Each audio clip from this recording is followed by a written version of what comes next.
Hey everyone, you're listening to With Love Lola, where the world isn't just black or white, but beautifully gray. I'm your host, Lola, your big sister, your nosy bestie, and the voice in your ear saying what you're thinking but might not say out loud. Each week, we dive into stories from the internet and our listeners, full of love, betrayal, laughter, and the messy in between, and I give you my honest 2 cents. No sugarcoating. So grab your tea, take a deep breath, and let's get into it. With love, Lola. Alright you guys, let's get into today's first story. Am I wrong for refusing to do a DNA test to confirm if my father is the father of another child? For context, about 5 years ago, my mom came across a message from a woman claiming my father is the baby daddy to her 3-year-old daughter, and compared photos of her and I when I was about that age to show that we looked alike. However, dismissed getting any DNA test after my father got incarcerated. Now I, 17 female, and my mom recently came across a message tonight from the same woman again claiming my father is the baby daddy to her now 8-year-old daughter. Now that her daughter is older, she has started questioning who her real father is. Now, this is the part that has me a bit skeptical. Her daughter does have the same skin color as my dad. However, every other feature is completely different. My dad has hazel, almost vibrant green eyes, while the mother has bright blue. My mother also has bright blue eyes, and my mother and father's genes resulted in central heterochromia in my eyes. The child has pitch black eyes. Usually, brown eyes are the dominant genes to blue eyes, so how did pitch black eyes suddenly appear on my dad's side of the family? Their eyes are all very vibrant green or gray. Not only do the eyes get me, but the nose shape on both my dad and I's are the same. However, this woman's daughter has a completely different nose shape. This lady is basically convinced my father is her baby daddy, and even said tonight if my father wasn't willing to give a DNA test, asked if I would be willing to give a DNA test. Yet she has not even told us her name. I'm torn in between a decision, but my father is actively in my life, and I know that if he knew he had another child, he would also try to be in this child's life. Only thing is, she lives 2 states away. Getting a DNA test would do what? Get child support? She's financially stable with the husband and 2 other kids. So why now is she reaching out after 5 years? Reassurance is real and I 100% support it. However, in that big time gap, what was the mother telling her daughter? With all of that in consideration, I told her I wouldn't be comfortable giving a DNA sample. She told my mother that we're ruining her daughter's life by not allowing her to know her real father. However, I just can't believe her, as if this was my father's child, why didn't she reach out sooner? I'm not sure anymore, I just feel like an ass, but my guilt just tells me something fishy is going on. So, am I the asshole? Okay, she has an update. She says, so wow, I've talked to my dad. He is aware that this woman has reached out again. My mom told him this morning and showed screenshot of the woman's messages. He's going to get the DNA test done and out of the way, but is also a bit skeptical because she hasn't pursued anything legal for the past 5 years. I've spoken to some of my personal friends and family about what I should be doing, and it just hurts me that if this is my real half-sister, I haven't been allowed to be involved with her. I'm going to talk more with my dad when he gets off work, but the next update will be the DNA test results. I'm just not sure how long that will take. Oh my gosh! Nah, this is the one time I pick a new fresh story that doesn't have the update. Dang it! No! We have no update, guys. I'm sorry. Am I wrong for hiding my lottery winnings from my family? Hi guys, I am 23 male and currently have a high 5-figure paying software job. Recently, I won a lottery of 3 million, but only got 2.28, all hail taxes. But I didn't disclose this information to anyone, including my family and girlfriend. I don't know if I want to disclose this info. My parents collectively have around 1 million in debt. They tried to open a secondhand car sales showroom and failed. They had kept our houses as collateral and got the loan. Because of the business failure, they made a lot of outside bank debt. Our house was auctioned off to clear bank loans, and yet they still have around 1 million in debt. They are now renting a small 1-bedroom loft, and I'm sharing a room with another person.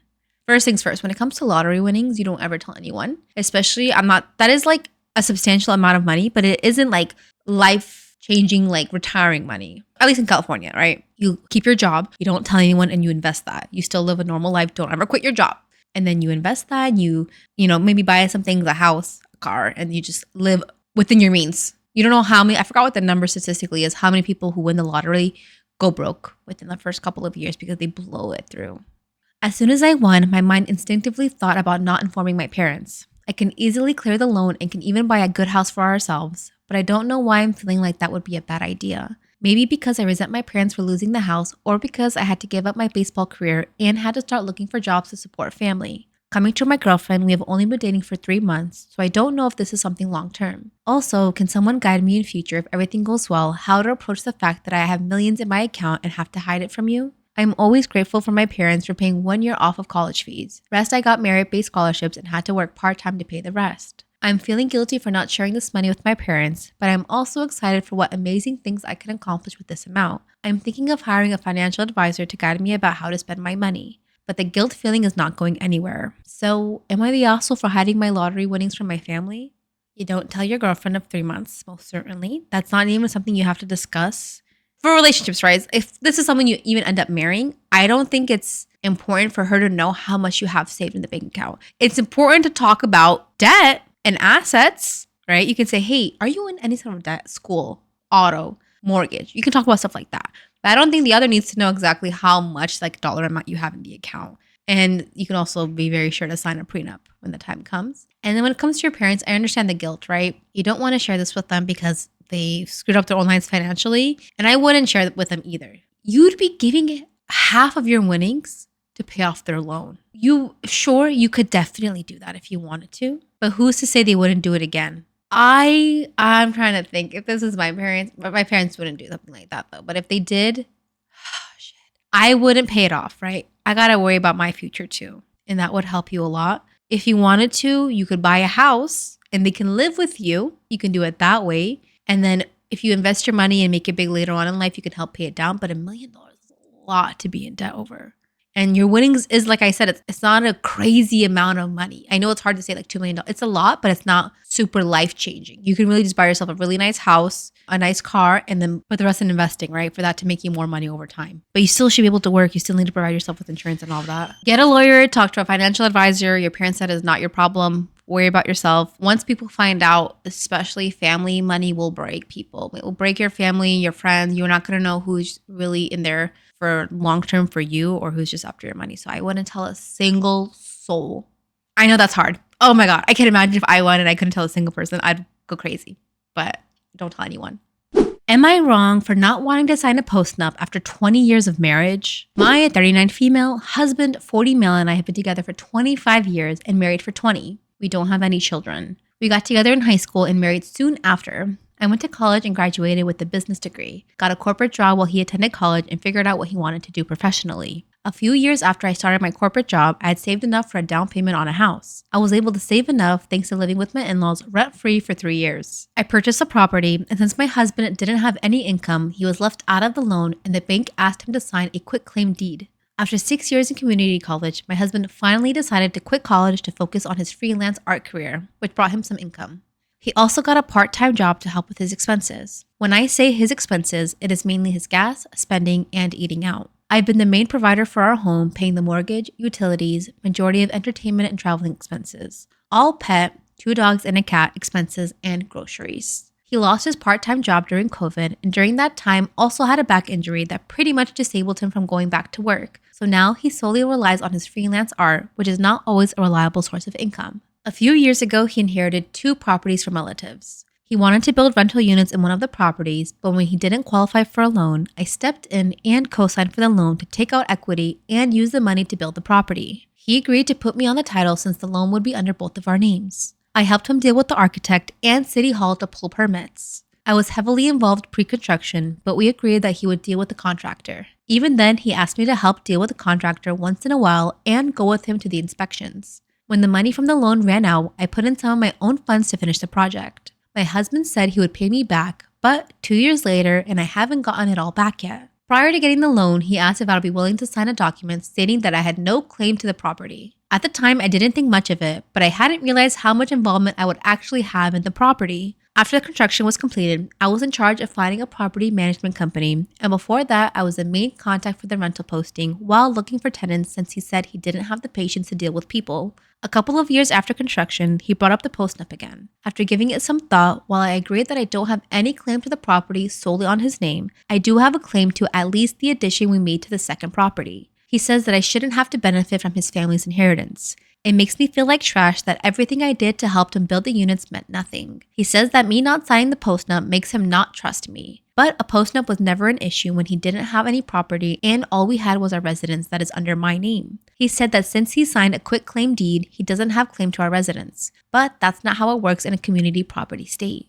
I know what postnup would also benefit me in that I would protect my residence, my 401k, and any future alimony payments. But the distress is so hurtful that I think at this point I would rather divorce. I wouldn't touch his properties but would demand to have him refinanced to remove me from the loan on the rental property. I just don't think I can get over the distrust and loss of self-respect if I were to sign a postnup after 20 years of marriage. It just makes me feel like a doormat. What would you do in the situation? Am I thinking about this wrong and not seeing his side? Am I being inconsiderate since the rental income would be his lifeline if we were to get divorced? There is no suspicions about infidelity or anything like that. The thing is, I still love him very much and I know he loves me too. I just don't know where all of this mistrust is coming from.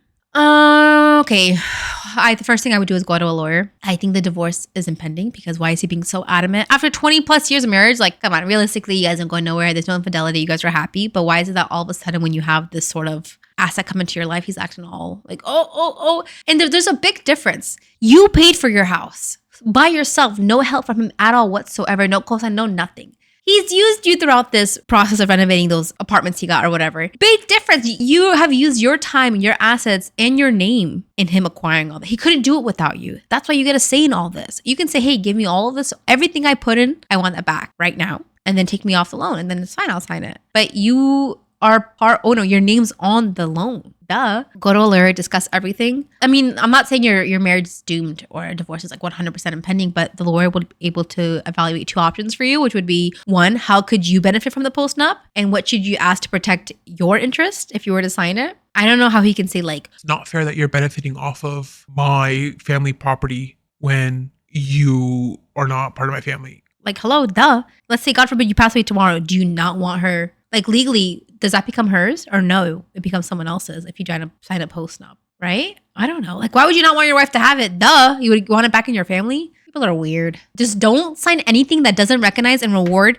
your contribution to the property that you are invested in. Bam. Am I wrong for not eating the birthday cake my boyfriend got me? All right, so my birthday was a couple of days ago and I asked my boyfriend like a week before to get me a carrot cake. Well, I know it's not a popular choice for a birthday cake. It's my favorite and practically the only flavor of cake I like, besides red velvet, but I wasn't feeling like it, to be honest. Keeping in mind that I was going to have a birthday party with my friends, my boyfriend suggested that I get a flavor that people like, which I understand maybe if it was a huge party with tons of people, but I know my friends and I know they wouldn't mind carrot cake at all. I told him that my friends would be fine with carrot cake and to get it anyways. Fast forward to my birthday. My boyfriend goes and gets the cake from the shop in the afternoon and I don't get to see it since I'm getting ready. But he doesn't mention anything to me about it, so I think nothing of it since I like a surprise. My friends arrive and everything's going great until it's time for the cake to be served. We gather around the table and everyone sings happy birthday while my boyfriend brings out the cake. And to my horror, I see this big chocolate cake in his hands. I hate chocolate cake. It makes me sick. He knows I hate chocolate cake. My face fell when I saw it, but I obviously didn't see anything at that time. However, I did give my boyfriend a glare or two, which he clearly picked up on since he kept insisting I eat the cake in front of everyone as we were serving it. Something about that made me angry in the moment, and I refused to try the cake at all. I cut it, I blew out the candles, I handed it out to everyone, but I didn't try it myself. I don't think the others took huge notice, but once the party ended, I started getting unready when my boyfriend comes into our room and is like, why do you act like a child all the time? Oh my God, this is pissing me off. This is like, okay. When guys say like, oh my God, I don't understand why women are always angry. Like, just tell me what's the problem? She told you she wants carrot cake. Like, how much more explicit could she be? And then they think they know better. Maybe because he didn't want carrot cake. Well, your guess, screw my guess. It's about me and I want my carrot cake. I told you I want carrot cake. You tried to persuade me out of it. I said, no, give me the carrot cake. And then he has the balls to say, why are you acting like a child? Because I clearly ignored you and your feelings and your birthday and I went against your wishes and I did something completely opposite of what you told me to. Why are you acting like a child? And I'm like, what the hell? And he's like, you have to make a scene just because I didn't get your carrot cake. And he went on about how nobody likes carrot cake and how I'm spoiled and selfish and look stupid for not eating my own cake at my own birthday, and then claimed he couldn't find carrot cake, which is crazy because one, I've never not gone to that shop and not seen a carrot cake, and two, even if there wasn't any, he could have picked any other flavor besides the only one I hate. I told him that and he just got really upset, like I was the one who started the fight, and started going on about how I was overreacting over cake and how he tried his best to make this birthday good for me, which in fairness is true since he put a lot of effort into organizing it for me. But honestly, I was just livid then. Now we're still kind of off about him, and neither of us have tried to apologize or anything, but I'm starting to think I did overreact over cake, and I probably should have just eaten it and then talked to him later, but I don't know. I love carrot cake, okay? I didn't like it as a child. It was my dad's favorite cake growing up, and then I got used to it and I like it a lot. My top 3 favorite cakes in this order: chocolate fudge, number 1 from Save Mart, specific ones. You can't have mousse in the fudge. 2 is a berry chantilly from Whole Foods, and 3 is carrot cake, okay?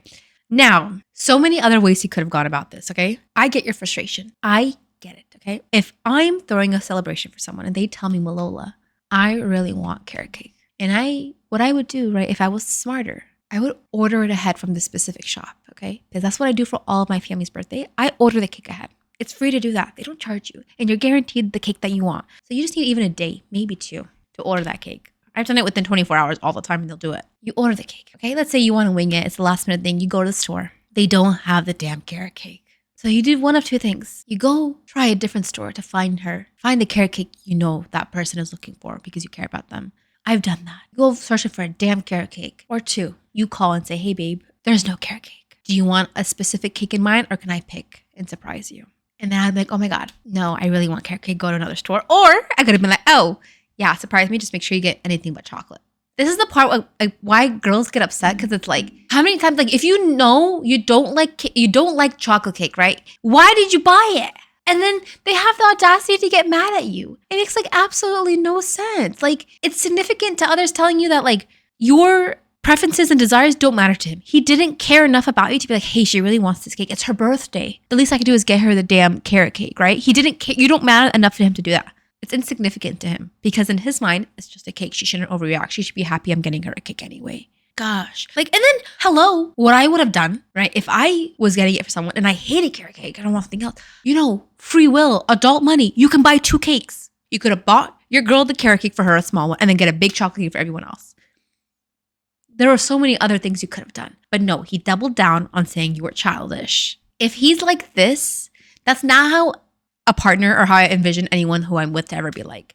To make my thing so insignificant that like, not only did you not get what I asked for, you went and got the one thing that I hate. Like, that makes me want to cry because it's like, you're not listening and you don't value me because I value you. And I always say like, stop running miles for people who wouldn't take a step for you. And that's exactly what this is. Because I know as girls as we are, we would have done everything in our power to make sure we got the perfect cake for our man. I know I'm getting really emotional about a cake, but it's not about the cake. It's the meaning behind it. Am I wrong for calling my husband a disgrace after he said my miscarriage ruined his birthday? Oh my gosh.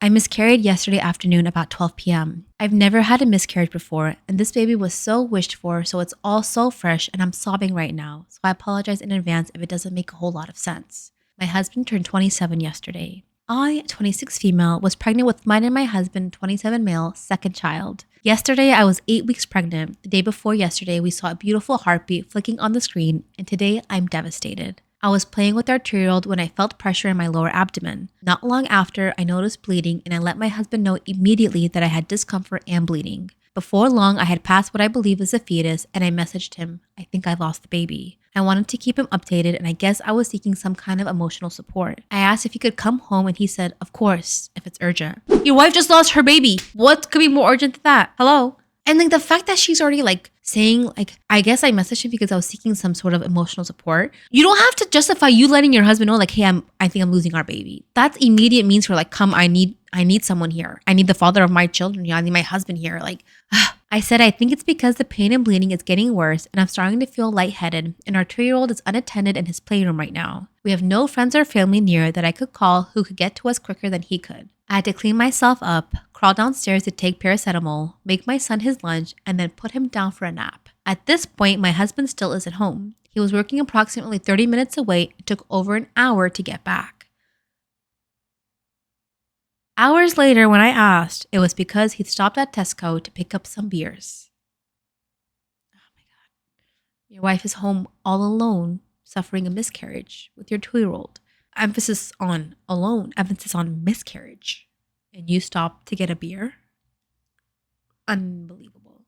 I ended up very poorly, losing lots of blood, lightheaded, vomiting, etc. And he had to take me to the emergency room. By the time I was discharged, it was almost 8 p.m. Last week, I had said I'd make him his favorite dinner for his birthday, which he reminded me when we were No, he didn't!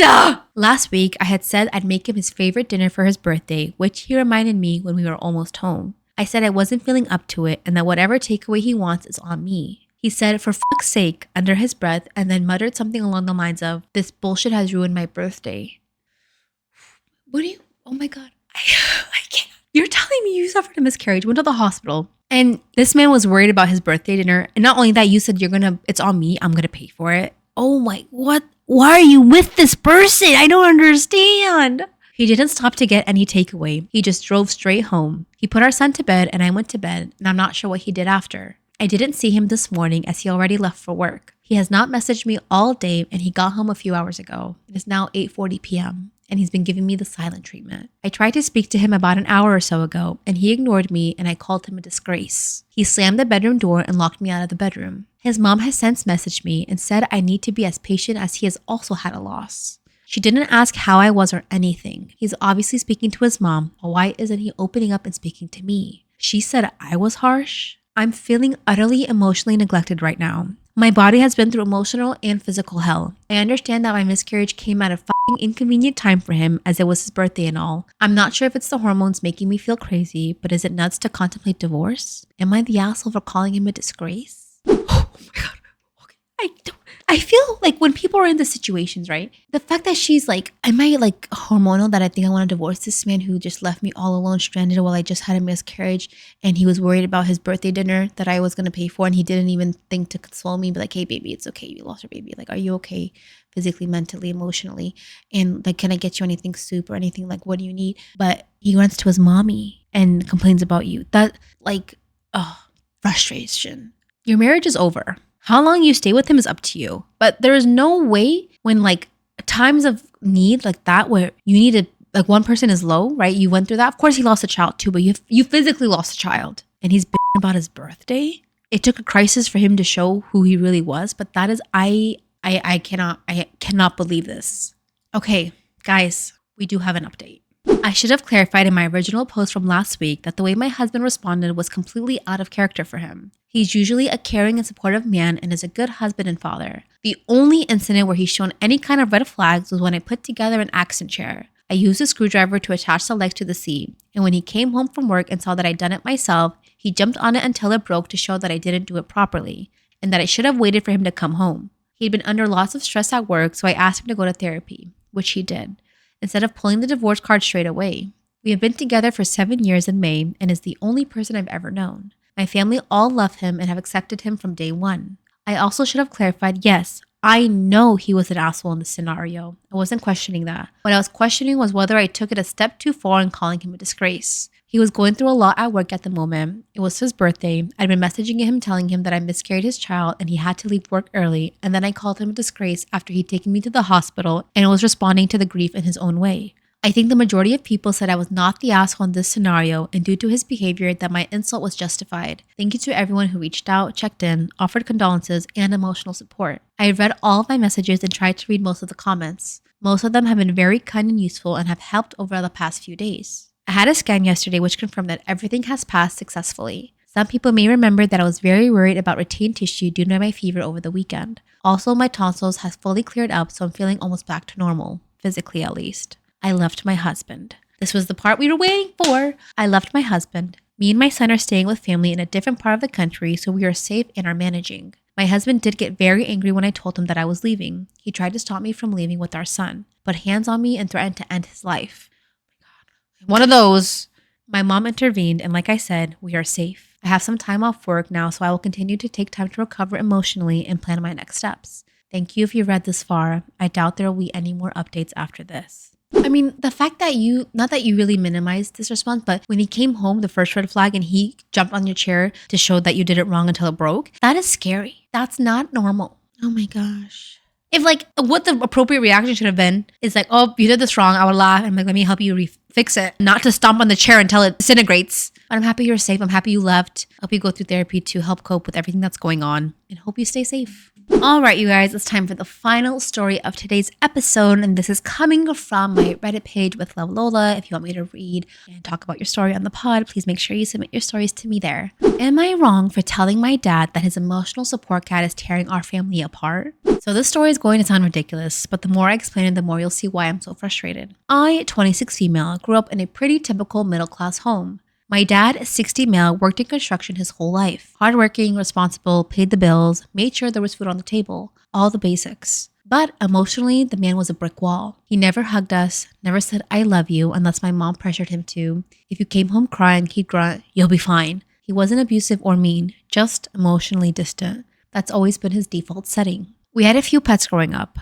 Dogs, a cat, goldfish that somehow lived for 7 years. But my dad treated them like background noise. He'd feed them if he had to, but he never played with them or showed affection. He actually used to joke that pets were for people who couldn't handle real relationships. Fast forward to about 6 months ago, this scruffy orange tabby started hanging around our yard. My mom, who has a soft heart, started feeding him leftovers. The cat kept coming back. At first, we thought nothing of it. Then one day, my dad gave the cat a name, Murphy. That was our first red flag. The next thing we know, my dad, this emotionally constipated man, is buying Murphy an actual heated bed for the garage, gourmet cat treats, a litter box setup, even though Murphy mostly stayed outside, and toys. Toys. I thought maybe my dad was getting soft in his old age. It was kind of sweet until it became weird. He started spending hours outside with Murphy, just sitting with him talking, like full conversations. I overheard him saying things like, it's just me and you, Murph. You don't ask questions, you don't yell, you just sit there. Peace and quiet. He talks to Murphy more than he's talked to my mom in years.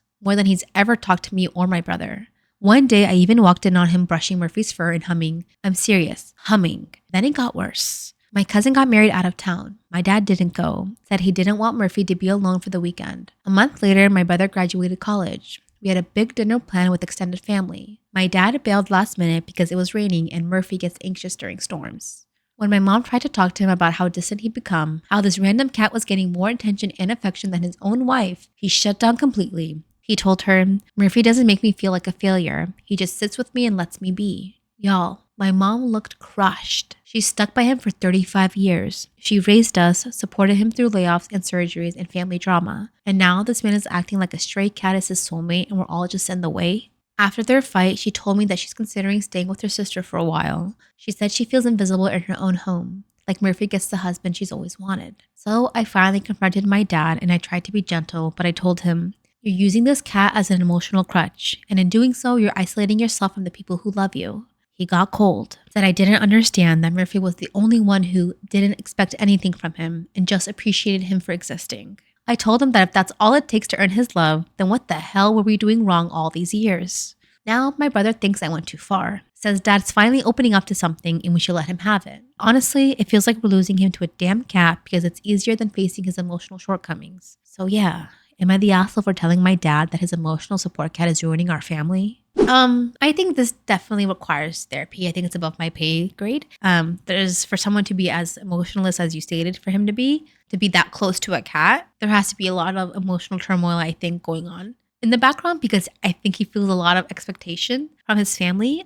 I don't want to laugh, but I think it's so cute that he's like feels so attached to an animal. I love when I see grown men be attached to like cute animals like that, you know? I do think a family therapy session is really needed and to like really deep dive into why he feels this attached to the cat and if he's using it as an emotional crutch. But if it keeps him sane and keeps him happy, I don't really think it's a bad thing to do. You know what I mean? Like I get he's missing out family functions and stuff because of the cat.